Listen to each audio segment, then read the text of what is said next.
Hi అందరూ ఎలా ఉన్నారు? ఈ లాగ్‌లో నేను హాట్ ఎయిర్ బెలూన్ ఎక్స్‌పీరియన్స్ చేశాను. సో, అది ఎలా ఉందో మీకు చూపిద్దాం అని చెప్పేసి ట్రై చేస్తున్నా. సో, ప్రెజెంట్ ఏంటంటే ఈ హాట్ ఎయిర్ బెలూన్ ఎలా ఇన్‌స్టాల్ చేశారు? ఎలాగా మనకి సిలిండర్ అనేది ఎలా పెడుతున్నారు? ఎలా రీఫిల్ చేస్తున్నారు? ఈ మధ్యలో మేము ఎక్కగానే సిలిండర్ అయిపోయింది. సో, మా ఎక్స్‌పీరియన్స్ ఎలా ఉంది? ఆ ఇన్‌స్టలేషన్ మొత్తం ప్రాసెస్ మొత్తం చూపించారు. సో, అది నేను మీకు చెప్తాను. దగ్గరుండి వీడియో తీయలేకపోయాను. బట్ ప్రాసెస్ అయితే చూపిస్తాను. సో, ప్రెజెంట్ అయితే వాళ్ళు ఎయిర్ బెలూన్‌ని ఒక టార్పా కింద కవర్ చేసి ఉంచారు. అంటే ఎండ ఎక్కువ ఉంది కాబట్టి సో, దాన్నంతా ఒక నీట్‌గా ఒక ప్లేస్‌లో పెట్టారు. తర్వాత తీసుకొని బయటకొచ్చాక నీట్‌గా కిందన పరిచేసి స్ట్రెయిట్‌గా పెట్టుకొని ఎక్కడ కిందన ఏమి అబ్‌స్ట్రాక్షన్స్ అంటే సూదులు, మేకులు ఇలాంటివి ఏం లేకుండా రాళ్ళు గట్ట గుచ్చుకోకుండా చాలా జాగ్రత్తలు తీసుకున్నారు. తీసుకొని నీట్‌గా బాస్కెట్‌ని అలా పడేసి ఒక ఫ్యాన్ తీసుకొచ్చారు పెద్ద ఫ్యాన్‌ని. ఆ ఫ్యాన్ తీసుకొచ్చి దాన్ని బ్లో చేసి చాలా ఎయిర్ అంత బల్జ్ అయ్యాక హాట్ ఎయిర్ పంపించడం స్టార్ట్ చేశారు. ఎందుకంటే స్టార్టింగే హాట్ ఎయిర్ పెడితే అది క్లోజ్‌గా ఉంటది కాబట్టి అది ఫైర్ అవుతది ఛాన్సెస్ ఉందని చెప్పేసి సో, ఫ్రంట్‌న ఒక 2 మెంబర్స్‌ని బ్యాక్‌న ఒక 4 మెంబర్స్ పట్టుకొనున్నారు. అది ఫుల్ ఎయిర్ బల్జ్ అయినంత వరకు వెయిట్ చేశారు.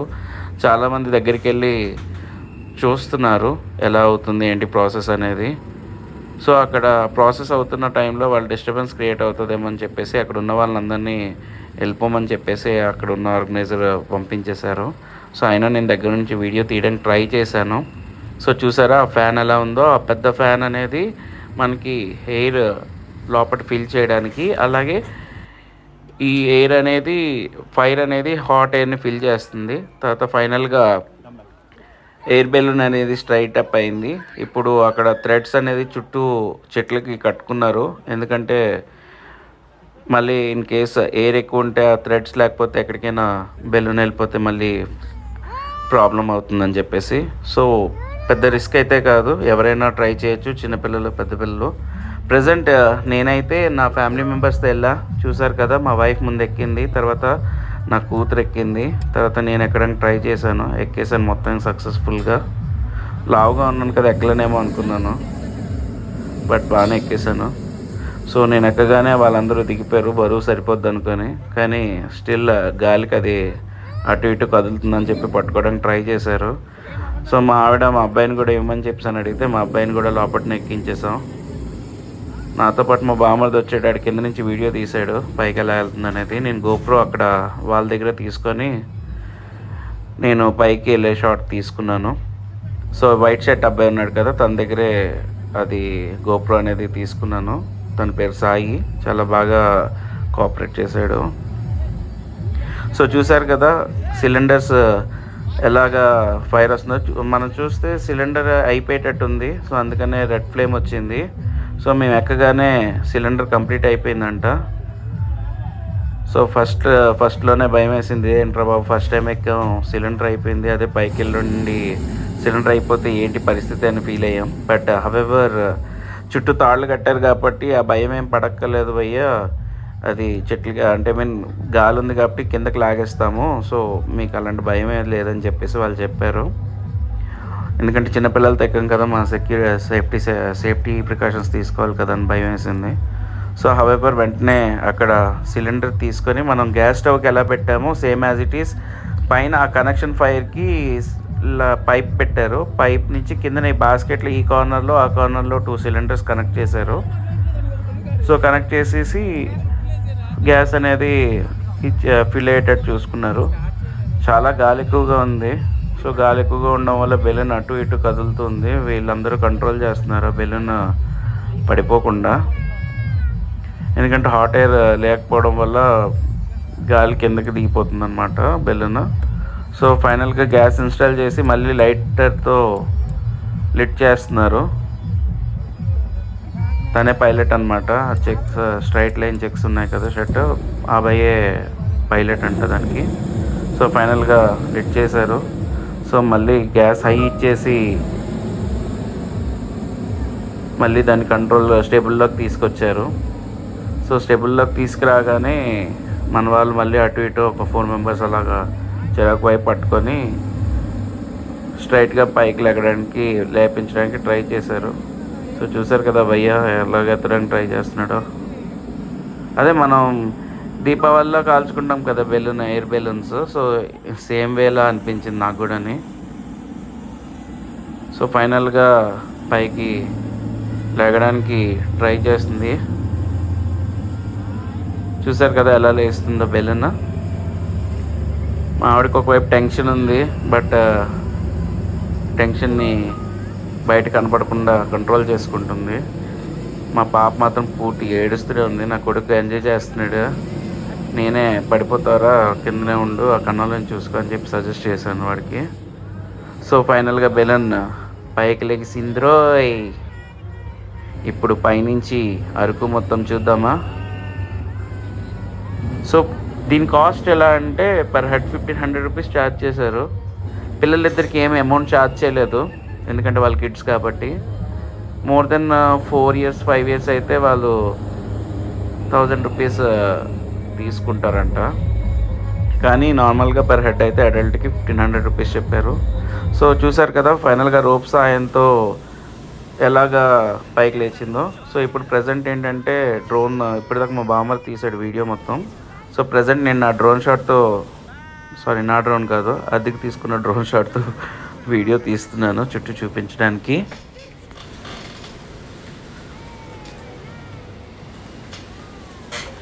అండ్ ఇక్కడ ప్యాకేజెస్ కూడా అవైలబిలిటీ ఉన్నాయంట. ఏమైనా బర్త్డే ఫంక్షన్స్ కానీ లేకపోతే ఏమైనా యానివర్సరీస్ కానీ సెలబ్రేట్ చేసుకోవాలి అంటే ప్యాకేజెస్ కూడా ఉన్నాయంట. తన ఫోన్ నెంబర్ కూడా ఇచ్చారు, నేను డిస్క్రిప్షన్లో పెడతాను వాళ్ళ కాంటాక్ట్ డీటెయిల్స్. ఇందులో నాకేమీ ఇది లేదు, అంటే వాళ్ళ వీడియో ఏదో చేసి ప్రమోషన్ చేయాలనే చేయట్లేదు. జస్ట్ ఇన్ఫర్మేషన్ ఈజ్ వెల్త్ కదా, అందరికీ ఇన్ఫర్మేషన్ని షేర్ చేస్తున్నాను. అండ్ ఎవరికైనా ఇంట్రెస్ట్ ఉంటే మీరు వాళ్ళు కాంటాక్ట్ అయ్యి మీరు కూడా ఎంజాయ్ చేయొచ్చు. సో చూసారు కదా, నేనేమో సింగిల్ హ్యాండ్తో అది పట్టుకుని ఉన్నాను. ఆ భయ్య ముందే చెప్పాడు జాగ్రత్తగా చూసుకో భయ్య డ్రోన్ అని చెప్పి. సరే డ్రోన్ అంటున్నాను, గోప్రోని. సో అప్పటికి మా ఆవిడ మా కూతురిని గట్టిగా పట్టుకొని టెన్షన్ పడుతూ మొత్తం వ్యూని చూస్తుంది. సో ఫైనల్గా పైకి లేసాం, చాలాసేపు ఉంచాడు పైన 5 to 6 minutes వరకుని. చూసారు కదా ఫైర్ ఎలా బ్లో అవుతుందో నెత్తి మీద. సో మాకు కొంచెం టెన్షన్ ఉందన్నమాట, కానీ ఆ టెన్షన్ లేకుండా భయ్య నీట్గా హ్యాండిల్ చేశాడు. సో మీరు చూస్తే ఇది ఎర్లీ మార్నింగ్ విజిట్ చేస్తే అరకులోని చాలా బాగుంటుంది. ఎందుకంటే మార్నింగ్ అంత ఫాగ్ ఉంటుంది కదా, నైట్ టైము అంత ఫాగ్ ఏం లేదు, గాలి ఒకటే ఎక్కువ ఉంది. అండ్ దట్టు చుట్టూ చీకటి, కొండలు కూడా కనిపించలేదు. మేము వెళ్ళే టైంకి చీకటి పడిపోయింది, సన్సెట్ అయిపోతుంది అనమాట. సో చూసుంటే మీకు వెనకట్ల బ్యాక్గ్రౌండ్లోని కొండలు కనిపిస్తున్నాయి, లైట్లు అక్కడక్కడక్కడ. సో ఇది ఎర్లీ మార్నింగ్ అయితే చాలా బాగుంటుంది, ఎందుకంటే ఫాగ్ మొత్తం చూడొచ్చు, క్లౌడ్స్లో ఉన్నట్టు ఉంటుంది. ఆల్మోస్ట్ ఒక 20 to 30 floors అపార్ట్మెంట్ ఎక్కితే ఏ ఫీల్ ఉంటుందో ఆ ఫీల్లో ఉంది. సో చూసి ఎంజాయ్ చేస్తున్నాం. పైన ఏమో మా ఆవిడ దొరికిందే ఛాన్స్ కదా అని ఐ లవ్ యూ చెప్పింది. చెప్పకపోతే బాగోదు కదా, నేను కూడా ఐ లవ్ యూ టూ అన్నాను.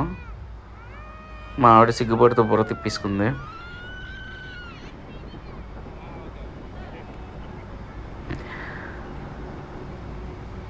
భయ్య చూసాను అట్లా చెప్తున్నాడు, ఇది భయ్య ఇది ఇలా ఉంటుంది అని చెప్పేసి. సో నా కొడుకు కూడా కింద నుంచి ఆ కన్నంలో చూసి ఎంజాయ్ చేస్తున్నాడు. పైకి రావడానికి ట్రై చేస్తున్నాడు, చీకట్లో కనిపించట్లేదు సరింగాడు. సో ఈలోపు మా పాప కంటిన్యూస్గా ఏడుస్తూనే ఉంది, వద్దు వద్దు వద్దు అనేసి. సో నేను వ్యూ మార్చడానికి గోప్రోని వేరే వైపు తిప్పడానికి ట్రై చేశాను, ఎందుకంటే అది పడిపోద్దేమని భయం. నాకు కూడా ఫస్ట్ టైం నేను హ్యాండిల్ చేస్తున్నాను గోప్రోని. బట్ చూసుంటే మీకు ఈవినింగ్ సన్సెట్ ఎలా అవుతుంది ఏంటి అనేది కనబడుతుంది. బ్యాక్ సైడ్ లైటింగ్ కనిపిస్తుంది కదా, అది పద్మపూర్ గార్డెన్స్ అంట. నెక్స్ట్ 1 week 2 weeksలోనే మొత్తం పద్మపూర్ గార్డెన్స్ మొత్తం లైటింగ్స్ అరేంజ్ చేస్తారంట. సో అప్పుడు ఇంకా వ్యూ బాగుంటుందని చెప్పేసి అన్నారు. బట్ నా సజెషన్ ఏంటంటే ఎర్లీ మార్నింగ్ 6 to 9 రైడ్స్ ఉంటాయంట, క్లైమేట్ బట్టి ఎయిర్ లేకుండా చూసుకొని వాళ్ళు రైడ్స్ పెడుతున్నారు. సో క్లైమేటిక్ కండిషన్స్ బట్టి 6 to 9 అయితే చాలా వ్యూ బాగుంటుంది, మార్నింగ్ రావడానికి ట్రై చేయండి అని చెప్పి అన్నారు. సో నేనేమని చెప్పానంటే, సరే నెక్స్ట్ టైం విజిట్ చేసేటప్పుడు ప్లాన్ చేసుకుంటా అని చెప్పాను. అండ్ దాంతోపాటు వేరే రైడ్ కూడా పారాగ్లైడింగ్ టైప్‌లో కూడా ఏదో పెడుతున్నారంట అక్కడే. సో ఇంట్రెస్ట్ ఉంటే అది కూడా పార్టిసిపేట్ చేయమన్నారు. సో ప్యాకేజెస్ చెప్పాను కదా! అది 8,000 రూపీస్ టు 12,000 రూపీస్ ఉంటదంట. అలాంగ్ విత్ బ్యానర్ ఇవన్నీ ఉంటాయని చెప్పేసి అన్నారు. సో అయిపోయింది. ఇప్పుడు కిందకి దిగుతున్నాం అనమాట. నెమ్మదిగా దించుతున్నాడు భయ్య. కిందన వాళ్ళు కూడా తాళ్ళతో లాగుతున్నారు. అది కూడా మీకు చూపిస్తాను ఎలా లాగుతున్నారు ఏంటనేది. మా వాడు కింద నుంచి వీడియో తీసాడు. సో చూసారు కదా తాళ్ళు ఎలా ఉన్నాయో. ఆ తాళ్ళు పట్టుకొని కిందకి డ్రాగ్ చేస్తున్నారు. డ్రాగ్ చేస్తే నెమ్మదిగా బెలూన్ దిగింది. అండ్ పైన భయ్య కూడా ఫైర్ తగ్గించాడనమాట. తగ్గిస్తూ ఉండే కొద్దీ బెలూన్ కిందకి దిగుతుంది. ఇన్ కేస్ తాడు లేకపోతే పరిస్థితి ఏంటంటే అరకు సిలిండర్లో సిలిండర్ అయినంత వరకుని గాల్లో తేలుతుంది. తర్వాత ఏ కొండ కోణంలోనో చేరుతాం అనమాట. కానీ నీట్గా డెకరేషన్ గట్రా చాలా బాగా చేశారు. ఫస్ట్ టైం ఎక్స్పీరియన్స్ నాకు చాలా బాగా అనిపించింది. జెంట్ వీల్ ఎక్కినట్టే అనిపించింది. బట్ మనం ఒక్కలే ఉన్నాం కాబట్టి చాలా కొంచెం డిఫరెంట్ ఫీల్ వచ్చింది. ఎర్లీ మార్నింగ్ వెళ్ళుంటే ఎలా ఉంటుందో అని చిన్న ఫీల్ అయ్యాను. నెక్స్ట్ టైం ఎలాగైనా ఎర్లీ మార్నింగ్ వెళ్ళి షూట్ చేయడానికి ట్రై చేస్తే ఇన్ కేసు మీకు కూడా షేర్ చేస్తాను. సో చూసారు కదా తాళ్ళు పట్టుకొని ఎలా అవుతున్నారు వాళ్ళందరూని. సో కిందకి చూడండి ఎంతమంది వచ్చారో లాగడానికి. మీకు ఈ ఇన్ఫర్మేషన్ నచ్చినట్టయితే please like, share and subscribe.